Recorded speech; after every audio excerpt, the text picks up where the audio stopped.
भगवान बुद्ध के लाखों अनुयायी थे। इन्हीं में से एक पिछले कई सालों से रोजाना उनके आश्रम में जाया करता था। उनके प्रवचन सुना करता था, ध्यान लगाया करता और वापस चला जाता। यह सिलसिला ऐसा ही चलता रहा।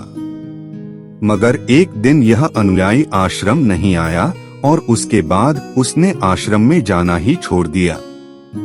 बाकी कई लोगों की तरह बुद्ध ने भी यह महसूस किया कि उसका नियमित आने वाला अनुयायी किसी वजह से अब आना बंद हो गया है।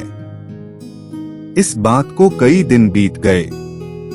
एक दिन बुद्ध अपनी भिक्षा मांगकर एक गांव के रास्ते से गुजर रहे थे।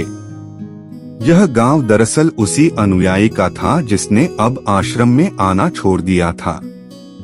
बुद्ध उस अनुयायी के घर की तरफ चल दिए। जब उसके घर के पास पहुंचे तब वह अनुयायी अपने घर के आंगन में कुछ काम कर रहा था। बुद्ध को देखते ही वह उनके पास आया, उन्हें प्रणाम किया और उन्हें बैठने के लिए आंगन के चबूतरे पर चटाई बिछा दी। बुद्ध चटाई पर आराम से बैठ गए और अनुयायी से बात करने लगे। बुद्ध ने पहले उस अनुयायी के स्वास्थ्य के बारे में पूछा और फिर पूछा कि उसके परिवार में सब कुशल मंगल तो है ना। अनुयायी ने कहा कि सब कुछ ठीक है, कोई भी अस्वस्थ नहीं है।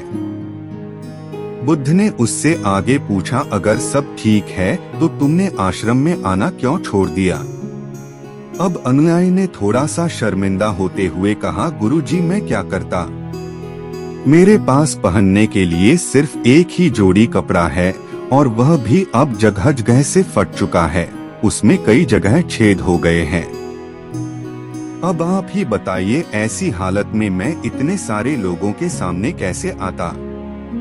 बुद्ध ने उसकी तरफ ध्यान से देखा और पाया कि उसकी बातों में पूरी सच्चाई थी और उसके कपड़ों की हालत खस्ता थी।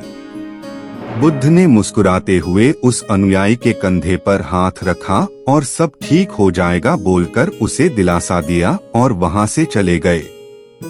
एक बार बुद्ध जब प्रवचन दे रहे थे तो प्रवचन खत्म होने के बाद बुद्ध ने अपने एक धनवान अनुयायी को रुकने के लिए कहा। बुद्ध ने उससे कहा कि वह उनके गरीब अनुयायी को 2 जोड़ी कपड़े भिजवा दें। श्रीमंत अनुयायी ने उनसे वचन दिया कि वह अगले दिन जैसा उन्होंने कहा है वैसा ही करेगा। अगले दिन अपने वचन के मुताबिक श्रीमंत अनुयायी ने अपने नौकर के हाथों न सिर्फ उस गरीब अनुयायी के लिए बल्कि उसके पूरे परिवार के लिए 2-2 जोड़ी कपड़े भिजवा दिए। नए कपड़े पाकर गरीब अनुयायी और उसका पूरा परिवार बहुत खुश हो गया। अगले दिन से बुद्ध ने देखा कि वह अनुयायी फिर से आश्रम में आने लगा है। बुद्ध ने उससे पूछा कि अब तुम्हें कोई परेशानी तो नहीं है? अगर है तो बता। अनुयायी ने कहा, अब मुझे कोई तकलीफ नहीं है, बस कपड़ों की थी जो आपने हल कर दी। अब मैं बहुत खुश हूँ। बुद्ध के अनुयायी से पूछा, अच्छा बताओ तुमने अपने पुराने कपड़ों का क्या किया? अनुयायी ने कहा, हमारे ओढ़ने के कपड़े ओढ़ने लायक नहीं बचे थे, इसलिए मैंने अपने पुराने कपड़ों को उनकी जगह इस्तेमाल करना शुरू कर दिया। बुद्ध ने पूछा, फिर तुमने अपने ओढ़ने वाले कपड़े का क्या किया? मैंने उन्हें पर्दों की जगह इस्तेमाल करना शुरू कर दिया। अनुयायी ने कहा, उन पुराने पर्दों का क्या हुआ? बुद्ध फिर से पूछा, मैं उनके 4 टुकड़े करके चूल्हे से गर्म बर्तन उतारने के लिए इस्तेमाल करता हूँ। अनुयायी बोला, पहले गर्म बर्तन पकड़ने के लिए इस्तेमाल करते थे, उन कपड़ों का क्या किया? बुद्ध ने फिर से पूछा, मैं अब उन्हें घर में पोछा लगाने के लिए इस्तेमाल करता हूँ। अनुयायी ने जवाब दिया, पुराने पोछे का क्या किया वह भी बता दो।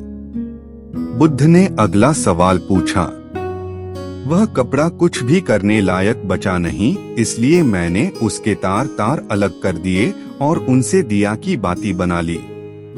इन्हीं बत्तियों में से एक बाती आज इस आश्रम में भी मैंने जलाई है, उसी की रोशनी में हम बैठे हैं। भगवान बुद्ध अनुयायी के जवाबों से बहुत खुश हुए। उन्हें इस बात का काफी संतोष हुआ कि उनका अनुयायी किसी भी वस्तु को अच्छी तरह से इस्तेमाल करता है और हर वस्तु की कदर करता है।